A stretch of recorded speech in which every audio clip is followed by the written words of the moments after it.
আসসালামু আলাইকুম। সংযুক্ত আরব আমিরাতের ভিসা সংক্রান্ত জটিলতায় গত ২ বছরের ভোগান্তির শেষ ছিল না।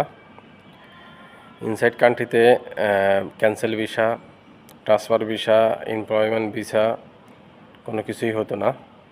আউটসাইড কান্ট্রি থেকেও আপনার এমপ্লয়মেন্ট ভিসা, কিছু সময়ের জন্য বিজনেস ভিসাটাও বন্ধ ছিল, যদিও এখনও আপনার সাময়িক সময়ের জন্য বিজনেস ভিসাটা বন্ধ আছে এবং এমপ্লয়মেন্ট ভিসাটা এখনও একটানা বন্ধই আছে। তো গুড নিউজ যেটা, আলহামদুলিল্লাহ ইনসাইড কান্ট্রিতে এখন ট্রান্সফার ভিসাটা চালু হয়েছে।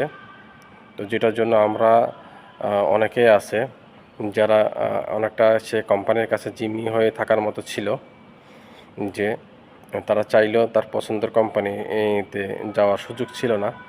এখন সেটি করতে পারতেছেন, তবে একটু খেয়াল রাখবেন। এখনও যে ট্রান্সফার ভিসাটা হচ্ছে, সেক্ষেত্রে কিছু কোম্পানি আছে আপনাদের একদম ফ্রি দিচ্ছে, কিছু কোম্পানি ২,০০০ দিরহাম, কিছু ৩,০০০ দিরহাম, কিছু আপনার এখনও ৬,০০০ ৬,৫০০ দিরহাম করে নিচ্ছে। তো সেক্ষেত্রে আপনি টাকার কম বেশ হইতে পারে, সেক্ষেত্রে আপনি একটু খোঁজখবর নিলেই দেখা গেছে আপনি কাঙ্ক্ষিত কোম্পানি বা আপনার পছন্দের কোম্পানিটা পেয়ে যাবেন। তো ভালো থাকবেন। আজকে এ পর্যন্তই। আসসালামু আলাইকুম।